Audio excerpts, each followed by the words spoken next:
അപ്പോൾ താങ്കൾ എങ്ങനെ പ്രതികരിച്ചു? തിരിച്ചു ചെല്ലുന്നില്ല, കേസ് കൊടുക്കുമെന്ന് താങ്കൾ പറഞ്ഞോ? കേസ് കൊടുക്കണം പിള്ളേച്ചാ, പോലീസ് അന്വേഷിക്കട്ടെ. കേസ് കൊടുത്തതിന് ശേഷം ഇവർ നമ്മളെ സോഷ്യൽ മീഡിയ വഴി ഞങ്ങൾ ഹണി ട്രാപ്പ് കപ്പിൾസ് ആണെന്ന് പറഞ്ഞിട്ട് സോഷ്യൽ മീഡിയ വഴി ഞങ്ങളുടെ ഫോട്ടോസ് ഇട്ട് പ്രചരിപ്പിക്കുകയുണ്ടായി. ശരി, അപ്പൊ അങ്ങനെയാണ് സംഗതികളുടെ കിടപ്പ്. അതും കൊണ്ട് ഞങ്ങൾ കംപ്ലൈന്റ് കൊടുത്തു. പക്ഷെ അതിലും ഒരു തെളിവ് ഉണ്ടായിട്ടില്ല.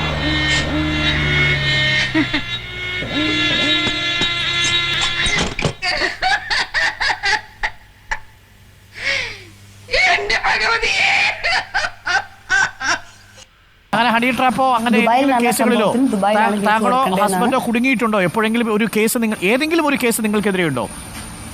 ഇല്ല, ഇന്നേ വരെ ഞങ്ങളുടെ പേരിൽ ഒരു കേസും ഇല്ല, ഒരു കംപ്ലൈന്റ് ഇതുവരെ രജിസ്റ്റർ ചെയ്തിട്ടില്ല. ഞങ്ങൾ ഈ അങ്കമാലി കിടന്ന് ഇത്രയും പ്രശ്നങ്ങൾ ഉണ്ടാക്കിയിട്ട് ഇതുവരെ പോലീസ് കേസ് താങ്കൾ ആദ്യത്തെ ഒരു പരാതി കൊടുത്തപ്പോൾ ഈ പീഡനം എന്താണ് അതിനകത്ത് ഉൾപ്പെടുത്താതിരുന്നത്? എന്റെ ജീവിതത്തിൽ ആദ്യമായിട്ടാണ് ഞാൻ ഇങ്ങനെ സംഭവം കാണുന്നത്. പോയിട്ട് സർക്കിളിന് മൊഴി കൊടുത്തിരുന്നു, എനിക്ക് ഇതുപോലെ എന്നെ പീഡിപ്പിച്ചു എന്ന് പറഞ്ഞ് ഞാൻ മൊഴി കൊടുക്കുകയുണ്ടായത്. ട്രാപ്പ് കപ്പിൾസ് ആണ്, പ്രമുഖമാരെ വല വീശി പിടിക്കുന്നു എന്ന് പറഞ്ഞു വന്നപ്പോൾ ഞാൻ അതും ഇവരുടെ പേരിൽ ഇവർ പറഞ്ഞ പോലെ അങ്ങനെ നമ്മളെ ഭീഷണിപ്പെടുത്തി അതിങ്ങനെ ചെയ്യും, നാറ്റിക്കും കംപ്ലൈന്റ് കൊടുത്തിരുന്നു. ആ പരാതിയിലും താങ്കൾ സെക്ഷൽ ഹരാസ്മെന്റ് ഉന്നയിച്ചിട്ടില്ല?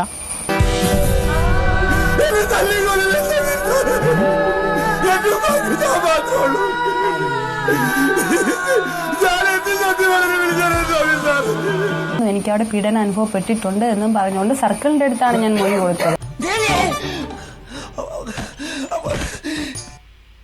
നിവിൻ പോളിയും താങ്കളെ സെക്ഷൽ ഹരാസ് ചെയ്തു എന്നാണോ താങ്കൾ ഇപ്പോഴും ആവർത്തിച്ചു പറയുന്നത്?